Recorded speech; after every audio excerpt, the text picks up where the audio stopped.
It is now my great pleasure to introduce CJA's 2018 Champion of Justice, Ambassador David Scheffer. Ambassador Scheffer is the only person, I think, who has served as a war crimes ambassador, was selected as one of foreign policy's top global thinkers, and was on The Daily Show with Jon Stewart. That's quite a trifecta. Ambassador Scheffer currently is the Mayor Brown Robert Hellman Professor of Law and Director for the Center of International Human Rights at the Pritzker School of Law at Northwestern University. He was the first U.S. Ambassador at Large for war crimes issues. He led the delegation to the United Nations on behalf of the United States, creating the International Criminal Court, and he was the one who went to sign the Rome Statute of the ICC on behalf of the United States. He also led efforts in the establishment and support of 4 other war crimes tribunals during his ambassadorship. Since 2012, he has been selected as the UN Secretary General's special expert on UN assistance to the Khmer Rouge tribunals. He is author of All Missing Souls, A Personal History of the War Crimes Tribunals, and to give him a plug, he has a forthcoming book called The Sit Room in the Theater of War and Peace. Please welcome CJA's Champion of Justice recipient, Ambassador David Scheffer.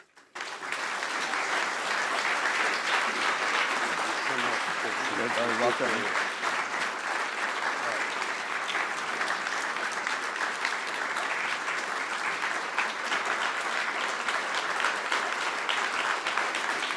Thank you.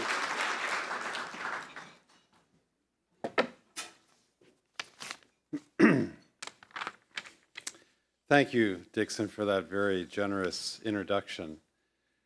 I humbly express my sincere appreciation to Dixon and the Center for Justice and Accountability for bestowing upon me the Champion of Justice honor, particularly in union with International Women's Day. The leadership of women in the fields of international human rights and criminal law is monumental, and it is growing. This honor means a tremendous amount to me because of who has preceded me in receiving it, including Ambassador Rapp, who is with us this evening,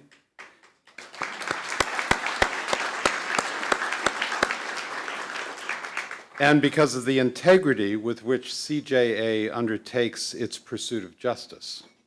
There is a reason CJA is known as the Global Sheriff.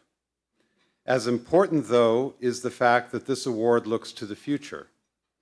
It reminds us of the enormous amount of investigation still to be undertaken to identify, indict, track, capture, and prosecute perpetrators of atrocity crimes and severe human rights abuses being committed in so many corners of the world. And it's also why I'm so honored to be with the Mintz Group tonight on this podium. Add to that the Herculean challenge of representing and meeting the needs of countless victims who strive for justice and reparations. There is one guiding light that I have tried to remain focused on for 25 years, namely that impunity for atrocity crimes must and will end. In one sense, such impunity exists no more. With the rise of the war crimes tribunals, including the Permanent International Criminal Court and modernized national criminal codes in many countries that now penalize such crimes, no leader should assume that he or she will outrun the arc of justice.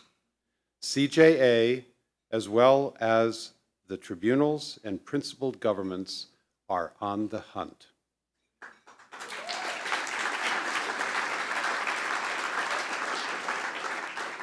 Their determination to uphold the rule of law should never be underestimated. In another sense, the presumption of impunity prevails in far too many situations on our watch. Syria, Myanmar, and the plight of the Rohingya. Darfur, where indeed atrocity crimes continue. South Sudan, North Korea, the Philippines, the so-called Islamic State, shattered Ukraine, and in so many other places. The United States is not immune from scrutiny either, as we await the decision of the pretrial chamber of the International Criminal Court as to whether the prosecutor can open an investigation of allegations of torture inflicted in Afghanistan, a state party of that court, by U.S. personnel years ago. We have a particular responsibility as Americans to stand firmly for justice in our federal and state courts and internationally. The rule of law is our core value. Without it, we as a nation no longer would lead.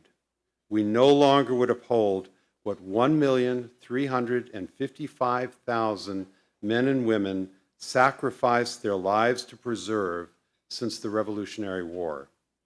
As President Lincoln pledged for the ages, these dead shall not have died in vain. Even amidst the governance gaps that have paralyzed Washington, we should all be able to reaffirm this core value of justice under the rule of law. We can start in these trying times by persuading the U.S. Congress to approve legislation for the long-standing proposal by Senator Dick Durbin of Illinois to revise the U.S. Federal Criminal Code to include crimes against humanity. While there are federal statutes that CJA uses to bring civil actions, there is no logical argument why federal authorities lack the ability to prosecute under criminal law individuals who are in the United States and have committed crimes against humanity, like ethnic cleansing, anywhere in the world. In fact, California could legislate such crimes into the state criminal code if it so chose. This country, indeed this or any other state of the Republic, must no longer be a sanctuary for such individuals.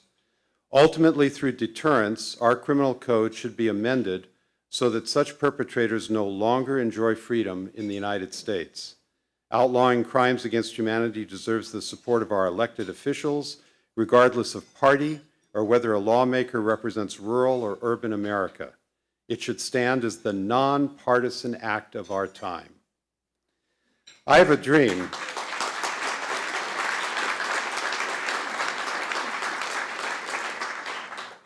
I have a dream that someday one of my students, interning with CJA, Dixon, will call me hands-free from a convertible racing down a dusty road in New Mexico to report, quote, "Professor, I hope you can hear me with all this wind. I'm driving way too fast right now behind the U.S. Marshal. We're minutes away from reaching that glorious $3 million home of the bastard who ethnically cleansed hundreds of thousands in Southeast Asia 5 years ago. I'm so proud. Because of our work at CJA, he'll be arrested to stand trial for crimes against humanity in Santa Fe's federal court." Have a great day, Professor.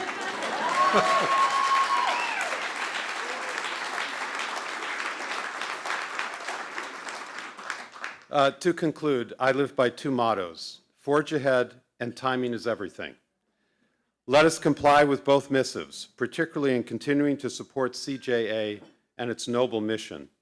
Thank you from the depths of my heart for this honor.